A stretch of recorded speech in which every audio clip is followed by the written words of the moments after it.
Hello everybody and welcome back to the second game of this series of 3 between two very good players in my opinion, especially Nazgul, as I'm a Protoss player. I like Nazgul, I like Huck, I like all the... Actually, I do like all the players.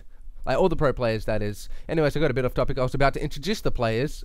So, this is going to be the second game of a series of 3, or best of 3 series, between Idra, who on this map, Scrap Station, will be spawning as the Red Zerg in the like 12 o'clock top position, against Liquid Nazgul, who will be spawning as the Blue Protoss in the kind of, I'd say 2:30 position if you were looking at the little hand on a clock. Probably getting a bit closer to the 3 position. Maybe like 2, and like if the big hand was on 45 minutes, then where the little hand is, that is where Nazgul would be, I reckon. So Nazgul would be spawning at that location.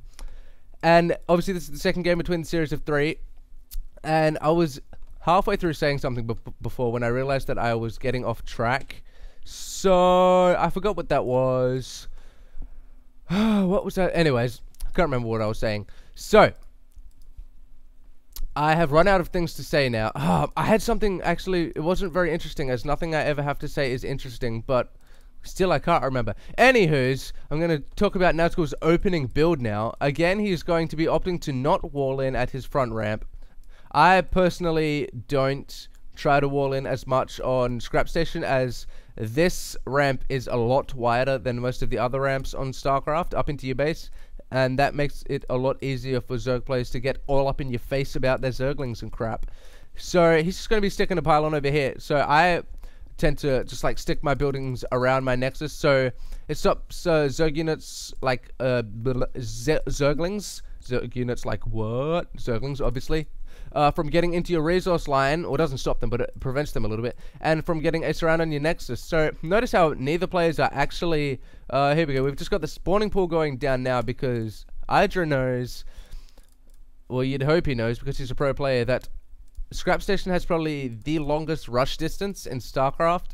So he's going to be chucking down expansion. That went down at probably like 2 minutes 30 or something like that. But remember, StarCraft time is faster than normal time. Anyway, still going down at about 2 minutes 30 StarCraft time. And Nazgul has not warped in a single unit. No zealots on the map because he knows that Idra will probably not be going for any kind of Zergling rush, as the rush distance is absolutely ginormous. Look at this. Alright, if we go from Idra's base, you got to go down this ramp, through this, not through the smoke, but around the smoke, down there, around there, past the Zelnaga Watchtower, through that smoke, up here, around, past Nazgul's natural expansion, which is right here, and then up this ramp. So that takes, I have no idea how long that takes, because I don't sit around timing how long rush distances are in StarCraft.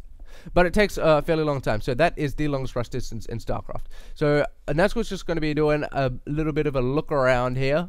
Just going to be checking out what's going on. So he probably knows that Idra went for a quick expansion, because Zerg players do need to get their expansions pretty quick. And obviously Scrap Station is the ideal place to do that, as there is minimal chance of any zealots incoming. So Nazgul just going to be throwing down a couple more gateways now, and I'm just getting out this rich mineral patch for a ninja expansion. Now we've got a couple of stalkers moving across the map, going to be taking out this zealot, taking control of the Zelnaga. Now Idra knows that there are 2 stalkers on the map, and they're just going to be chasing down this Zergling. What is the speed of Zerglings? Zergling speed 2.95. Obviously they're faster than these. Oh no, 2.95. They're exactly the same. So sorry guys, but you have no hope of getting that. So Nazgul has once again completely walled himself in, and he's just going to be destroying that pylon. I believe the purpose of that pylon was to just stop that Zergling from getting into his base, as he had nothing to defend himself with. He would have had to pull several probes of his resource line, and that would have just severely hurt his economy. So he decided to chuck down another pylon and just destroy that as soon as the Zergling was killed. So Nazgul, Liquid Nazgul, going to be sending a couple of stalkers, those 2 stalkers that just took out those Zerglings just then, across the, where did they go?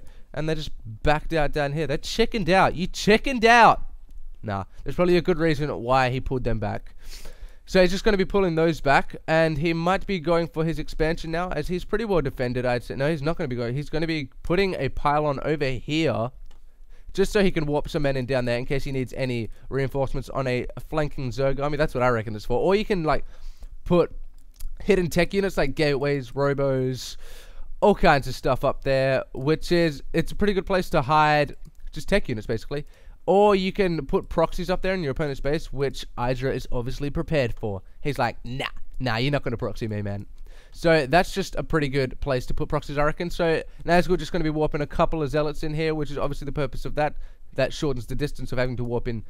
Did I say zealots? Stalkers, sorry. Of having to warp in stalkers over here and send them down here. So that just helps him out there. So these zerglings are actually probably not going to be... They don't even know that they're like right next to each other, do they? Well, they do now. So I'm just going to be sending all his zerglings back. And they're just going to be coming right up into this... I'm just going to be waiting for Nazgul to get as far into his base as possible before sending all these zerglings in for a flank on the stalkers. And are they going to be getting a surround? These zerglings need to get over here and get a surround.